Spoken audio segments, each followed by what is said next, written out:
요한복음 14장 15절에서 21절까지 거룩한 하나님 말씀을 제가 다 봉독해 드리겠습니다. 너희가 나를 사랑하면 나의 계명을 지키리라. 내가 아버지께 구하겠으니 그가 또 다른 보혜사를 너희에게 주사 영원토록 너희와 함께 있게 하리니 그는 진리의 영이라. 세상은 능히 그를 받지 못하나니 이는 그를 보지도 못하고 알지도 못함이라. 그러나 너희는 그를 아나니 그는 너희와 함께 거하시며 또 너희 속에 계시겠음이라. 내가 너희를 고아와 같이 버려두지 아니하고 너희에게로 오리라. 조금 있으면 세상은 다시 나를 보지 못할 것이로되 다시 너희는 나를 보리니 이는 내가 살아있고 너희도 살아있겠음이라. 그날에는 내가 아버지 안에 너희가 내 안에 내가 너희 안에 있는 것을 너희가 알리라. 나의 계명을 지키는 자라야 나를 사랑하는 자니 나를 사랑하는 자는 내 아버지께 사랑을 받을 것이요 나도 그를 사랑하여 그에게 나를 나타내리라. 아멘. 그리스도인의 특권 제목으로 말씀 나눌 때 주님이 은혜 주시기를 원합니다. 지난 월요일에 우리 금융감독원 보고 자료에 따르면 보험사들에서 고객들이 찾아가지 않은 미지급 보험금이 올해 11조 원이 넘는다고 합니다. 2017, 18년도에 8조 원이 넘고 작년 2019년도에는 10조 원이 넘었는데 올해는 11조 원 이상이라는 거예요. 보험사에서는 이제 고객들에게 보험금을 지급할 상황이 발생하면 그것을 알려줍니다. 그런데 그렇게 적극적으로 알리지 않는다는 거예요. 우편, 편지나 혹은 이메일이나 문자 정도로만 알리고 전화를 걸어서 선생님, 고객님 보험금 타가셔야 됩니다. 얼마입니다. 어떻게 받으셔야 됩니다. 이렇게 자세히 알려주는 보험사가 별로 없고 대형 보험사로는 교보생명만 유일하게 그렇게 한다고 합니다. 생명보험은 특히 이제 장기보험이다 보니까 액수가 많아요. 11조 중에서 10조 원 정도가 생명보험 가입 부분이고요. 나머지 손해보험은 한 1조 원 정도가 됩니다. 그래서 정부에서도 보험금을 잘 찾아가시도록 하기 위해서 생명보험협회에서 운영하는 내 보험 찾아줌 사이트가 있어요. 내 보험 찾아줌.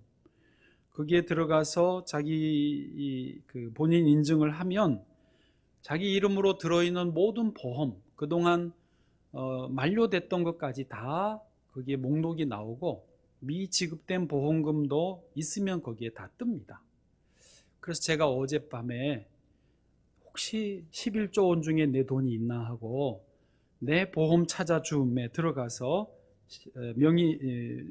본인 인증을 하고 확인을 해봤어요.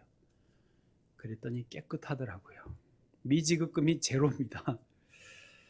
그래서 아쉬워가지고 저희 나가 있는 아내에게 전화해서 그 인증하는 거 해가지고 아내의 명의로 들어갔더니 놀랍게도 똑같이 깨끗하더라고요. 굉장히 아쉬웠습니다.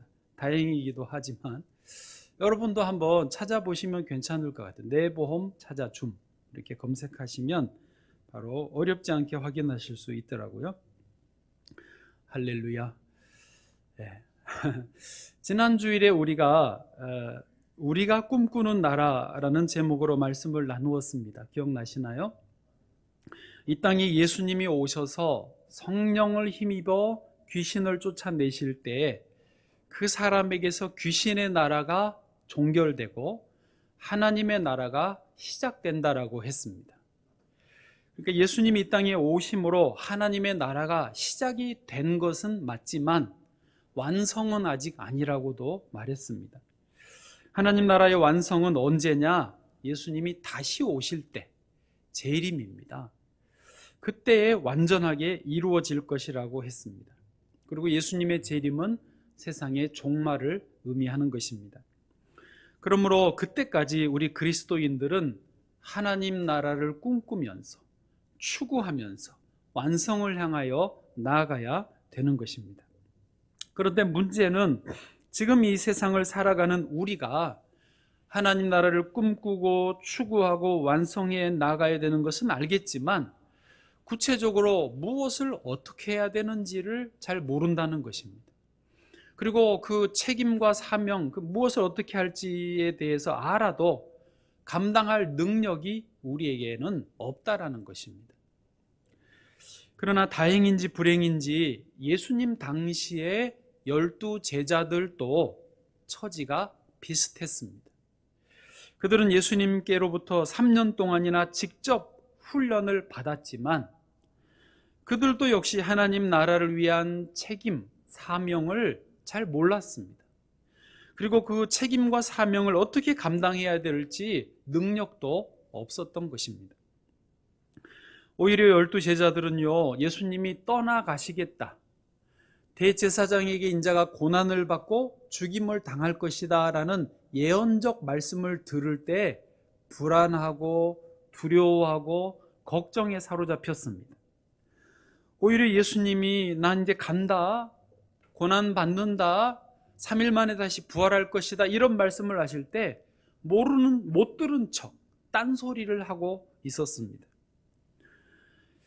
예수님이 그렇게 불안한 제자들, 염려 가운데 있는 제자들을 그냥 두지 않으시고 방치하지 않으시고 그래서 오늘 말씀처럼 성령을 보내주시겠다고 약속을 하셨던 것입니다. 예, 오늘 본문의 16절을 한번 같이 읽어보겠습니다. 16절입니다. 시작. 내가 아버지께 구하겠으니 그가 또 다른 보혜사를 너희에게 주사 영원토록 너희와 함께 있게 하리니. 아멘. 예수님은 떠나셔야 하지만 보혜사 성령님을 보내주시겠다라는 말씀입니다.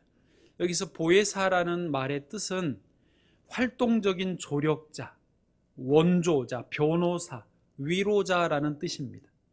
그게 또 다른이라는 수식어가 붙었지 않습니까? 즉 예수님과 같은 차원의, 예수님과 같은 능력의 또 다른이라는 말씀이죠. 그래서 예수님과 같은 또 다른 보혜사 성령님을 보내주시겠다라는 약속입니다. 의외로 많은 그리스도인들이, 특별히 장로교 교단에 속한 우리 같은 좀 부류가 이 성령님이 우리와 함께 계시는 것을, 성령님이 지금 보냄 받으셔서 우리와 같이 있는 것을 잘 모릅니다. 성령님이 지금 도와주고 계시고 이끌어 주시는 것을 놓치고 사는 경우가 좀 많다는 것입니다.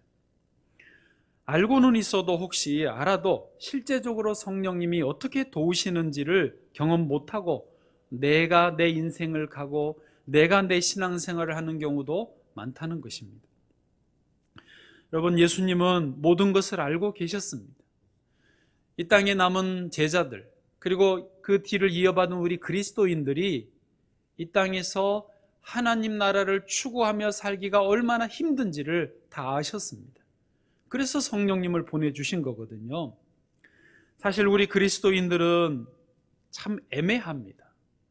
우리는 이 땅에 살면서 세상 나라에 완전히 동화될 수도 없고 그렇다고 세상 나라와 완전히 분리될 수도 없는 애매한 존재들입니다. 우리는 여기서 하나님 나라를 추구하고 꿈꿔야 하지만 동시에 이 땅에 이 세상 나라에도 선한 영향력을 끼쳐야 되는, 뭔가 보탬이 돼야 되는 그런 입장인 것입니다. 마치 아브라함처럼요, 본향을 향하여 믿음으로 살아야 되지만 그 당시 세상 사람들에게 존경받았던 그런 삶을 살아야 됩니다. 다니엘처럼 하루 3번 하나님께 감사의 기도를 드리는 자기 개인 경건을 유지해야 하면서도 또 세상의 총리로서의 역할은 잘 감당해야 됐던 그런 입장이라는 것입니다. 이게 쉽지 않습니다. 그러므로 우리는 세상 사람들과 똑같아서는 안 되고 차원이 더 높아야 됩니다. 우리는 남들에게 욕은 안 먹으면서도 구별이 돼야 되는 것입니다. 이것을 잘 아시는 예수님께서 그래서 또 다른 보혜사 성령님을 보내주신 것입니다.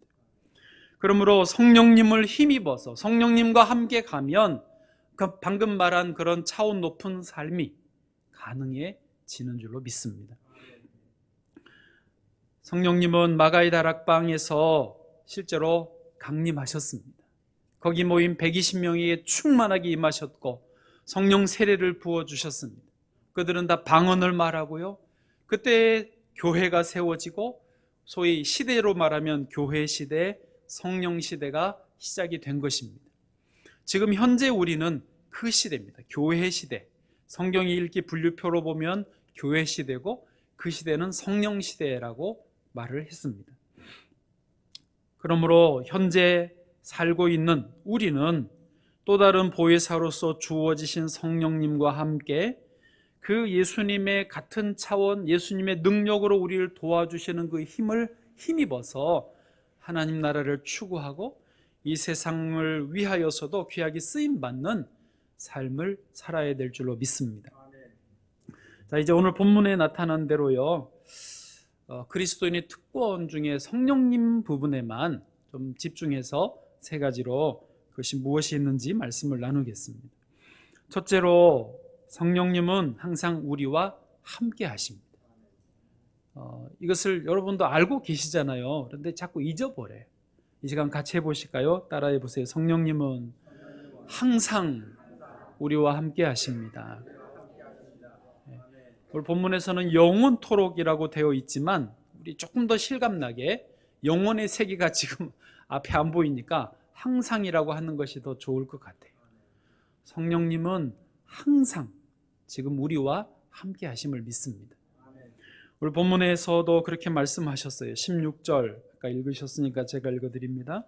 내가 아버지께 구하겠으니 그가 또 다른 보혜사를 너희에게 주사 영원토록 너희와 함께 있게 하리니. 아멘. 영원토록 우리와 함께 있게 하시기 위해서 성령을 보내주신다는 것이죠. 17절 하반절에도 그렇게 되어 있습니다. 그는 너희와 함께 거하시며 또 너희 속에 계시겠습니다. 아멘. 여러분, 하나님이 사람과 함께 하시는 것은 태초부터 하나님의 뜻이었고 계획이었습니다. 하나님이 형상대로 사람을 창조하시고 에덴 동산에 두셨던 그 목적이 하나님과 사람이 함께 하기 위함이었습니다.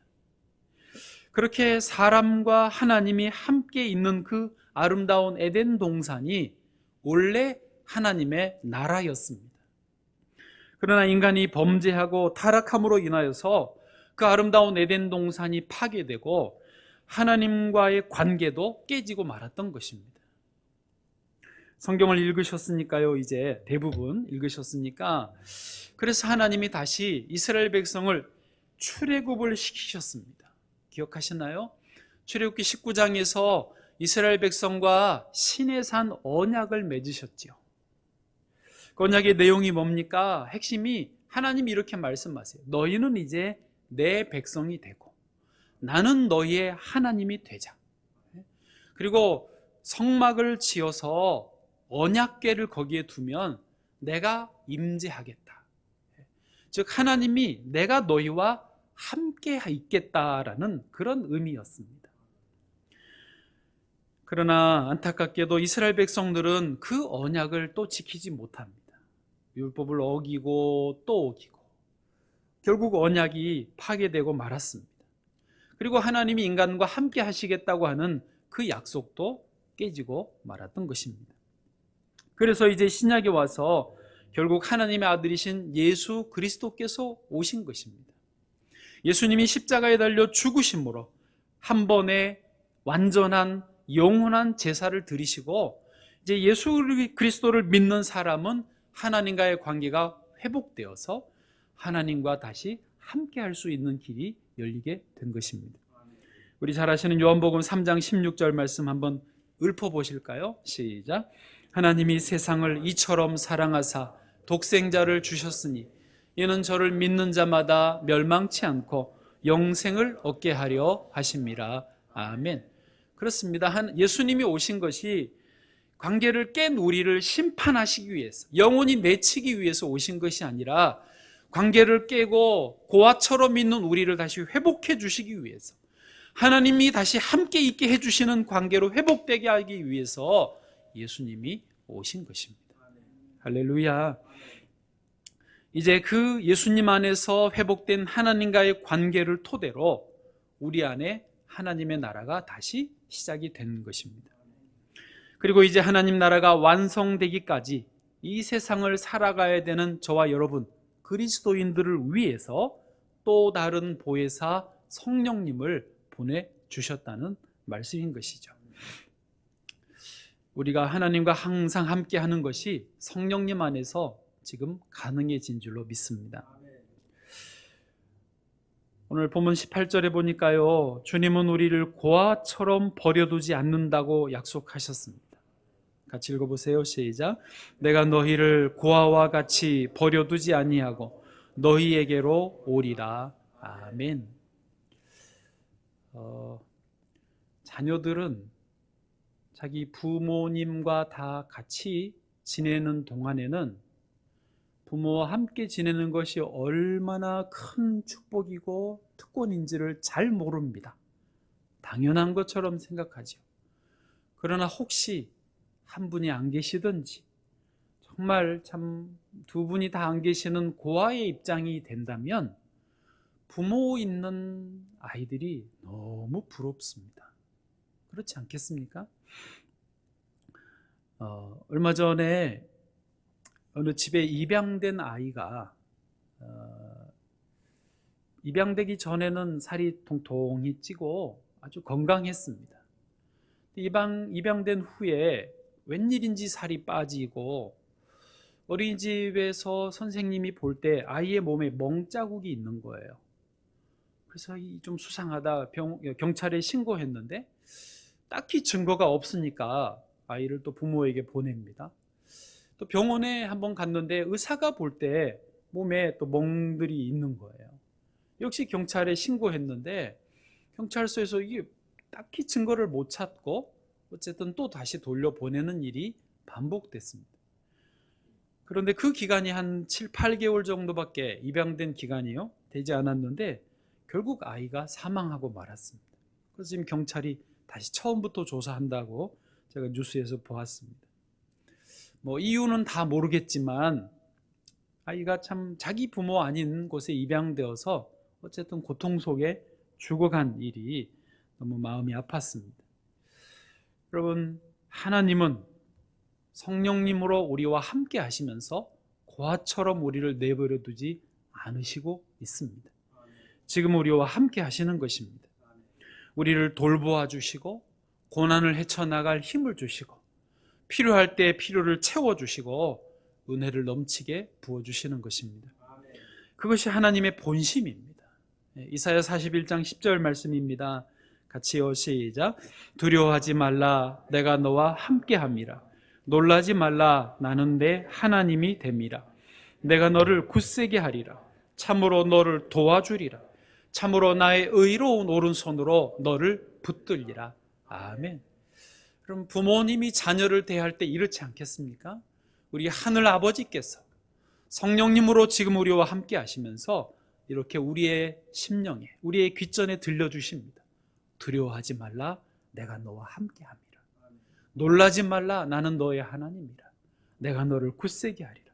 참으로 너를 도와주리라. 참으로 나의 의로운 오른손으로 너를 붙들어 주리라. 아멘. 하나님의 음성에 마음을 여시기를 축복합니다.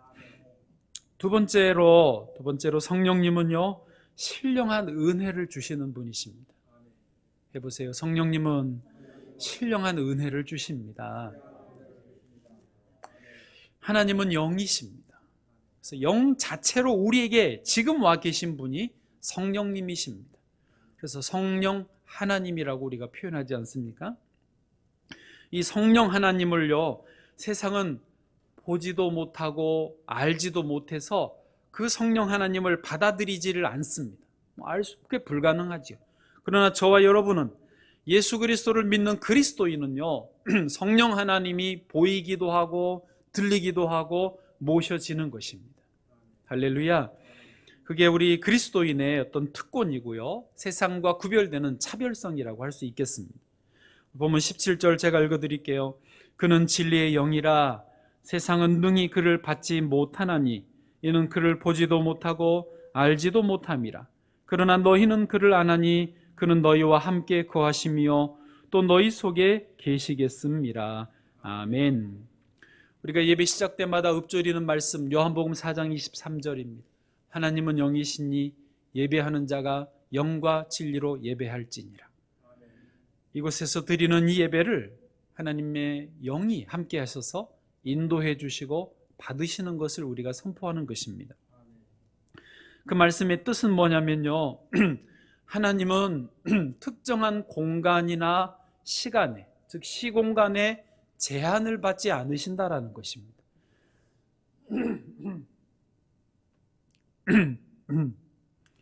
하나님은 가래도 안 끓으실 거예요. 그러나 저는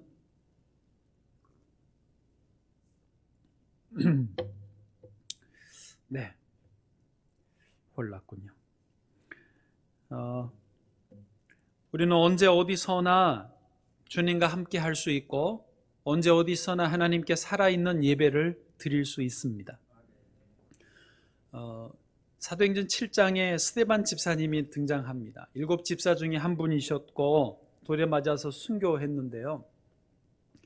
그 7장에 긴 스데반의 설교가 나옵니다. 그래서 왜 돌에 맞아 죽었냐, 설교를 길게 해서 그랬다라는 웃지 못할 유머가 있습니다. 그러나 그것은 사실은 아니고요, 정말 스데반이 돌에 맞은 이유가 있습니다. 당시에 유대인들에게 정말 중요한 것은 예루살렘 성전입니다.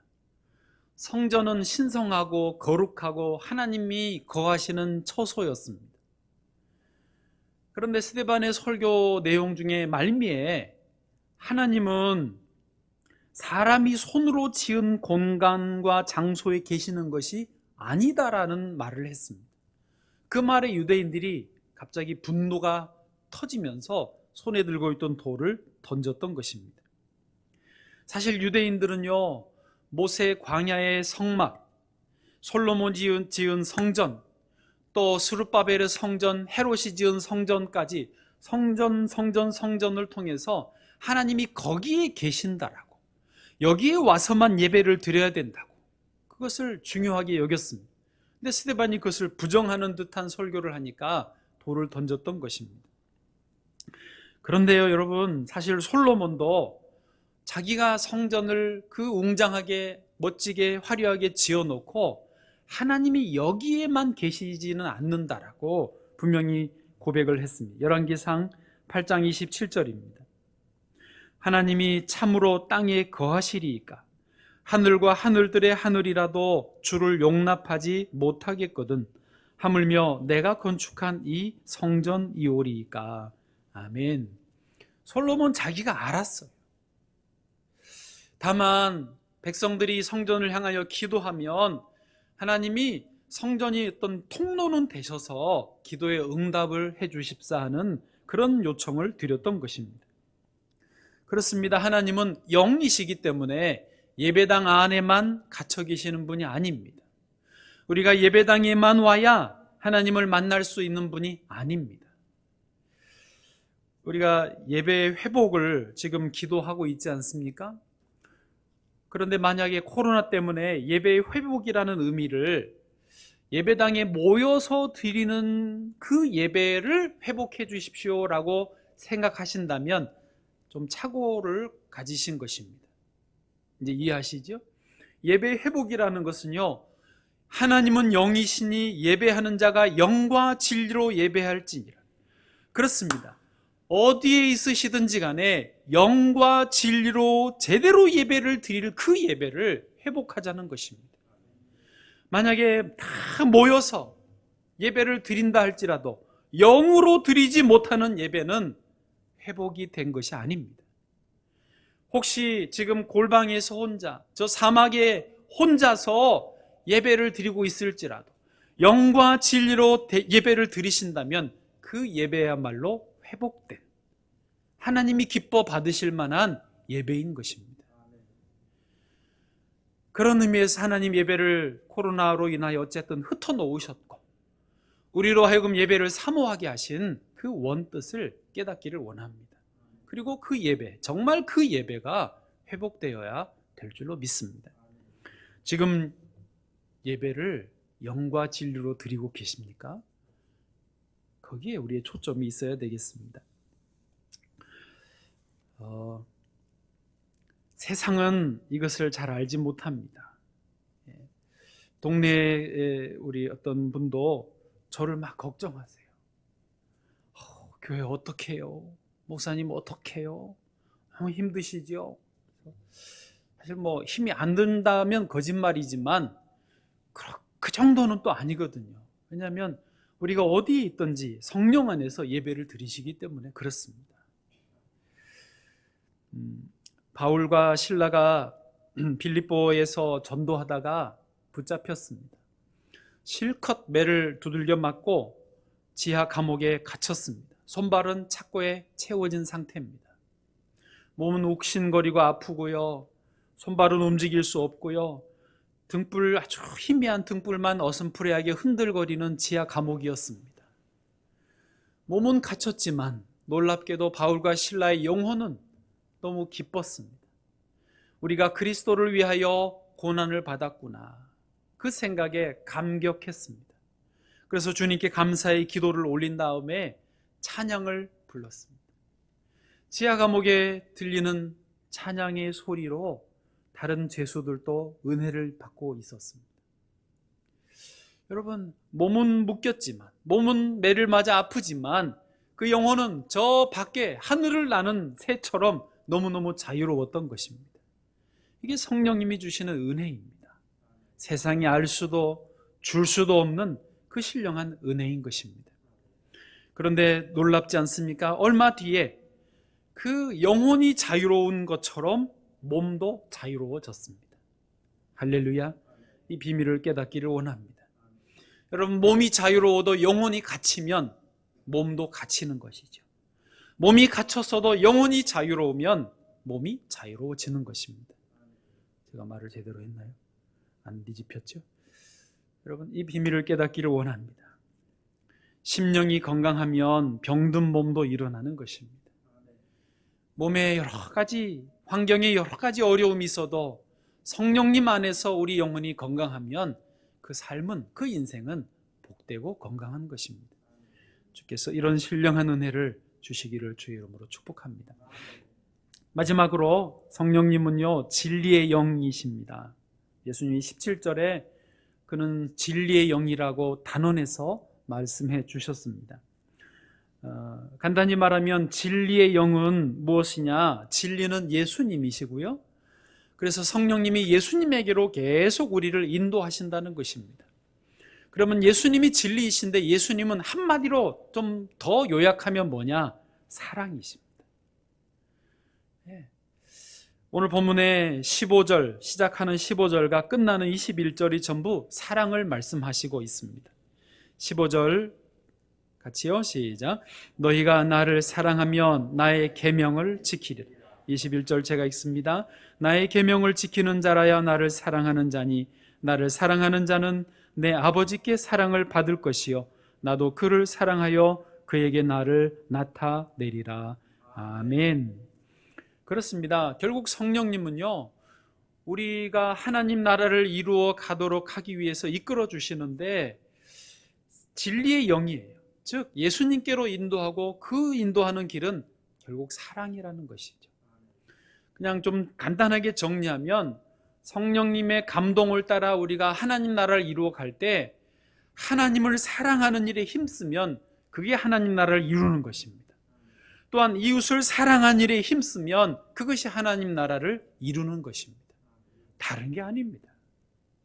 하나님 나라가 무엇입니까? 하나님 나라의 책임과 사명이 무엇입니까? 그것을 감당할 능력을 어떻게 얻습니까? 한마디로 요약하면 하나님을 두 마디네요. 하나님을 사랑하고 이웃을 사랑하는 데 있다는 것입니다. 한 분을 소개해드리고 마치겠습니다. 올해 우리나라의 노벨 화학상 후보에 지명됐던 분이 서울대 현택환 교수님입니다. 후보에 지명된 것만으로도 이게 대단한 거라고 그러더라고요. 서울대 교수이시면서 특별히 기초과학단이 있는데 기초과학단장도 맡으셨고요. 우리나라에서 이쪽 분야의 상도 많이 받았습니다. 대한민국 최고 과학인상, 삼성에서 주는 호암상, 포스코에서 주는 청암상도 받았습니다. 그런데 교수님이 신실한 그리스도인이십니다. 이런 상을 받을 때 수상 소감을 말하잖아요.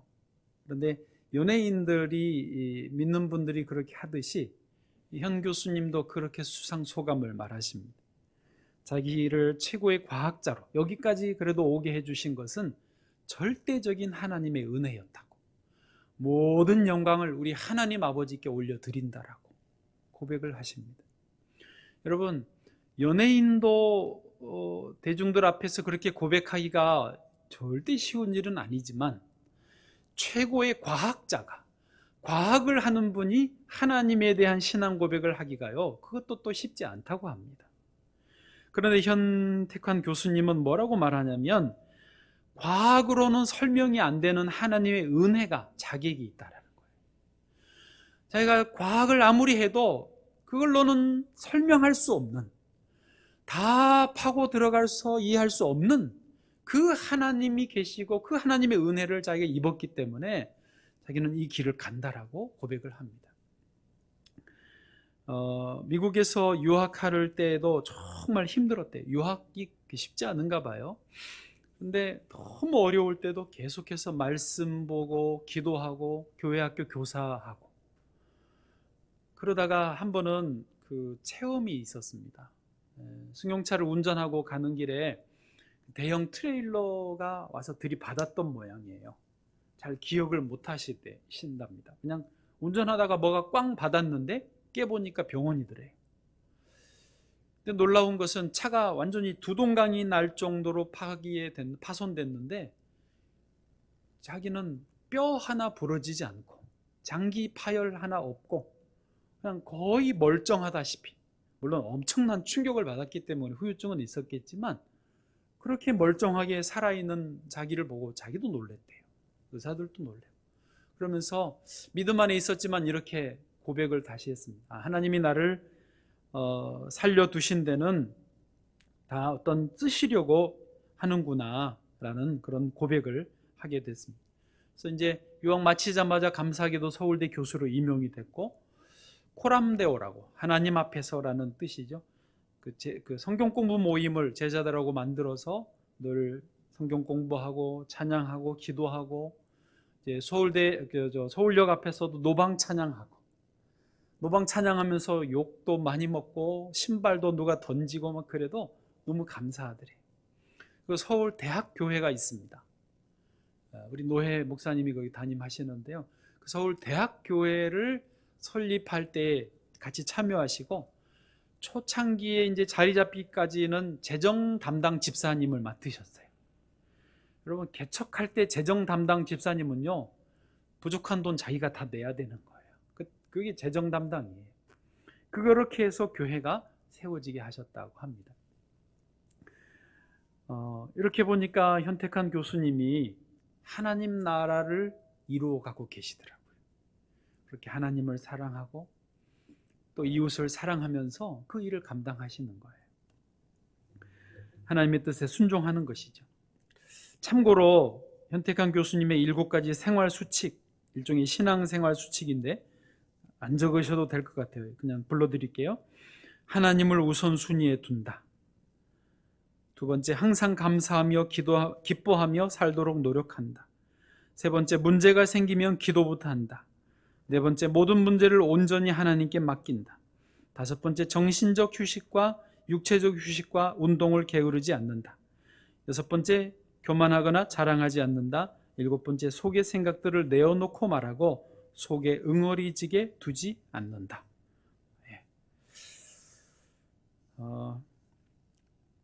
여러분, 성령님이 지금도 저와 여러분을 감동하고 계시는 줄을 믿습니다.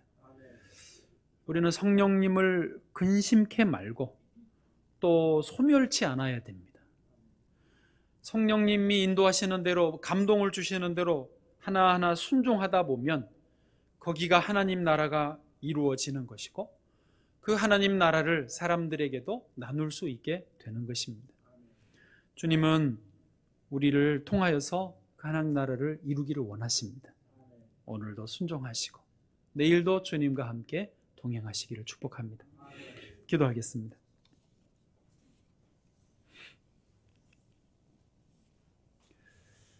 살아계신 하나님, 은혜를 감사합니다.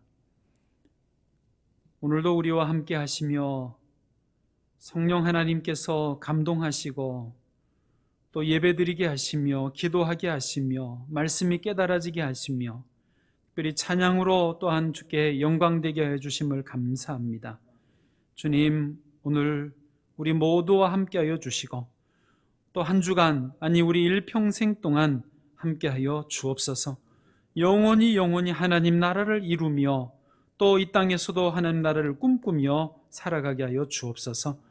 예수님의 이름으로 의지하고 기도드립니다. 아멘.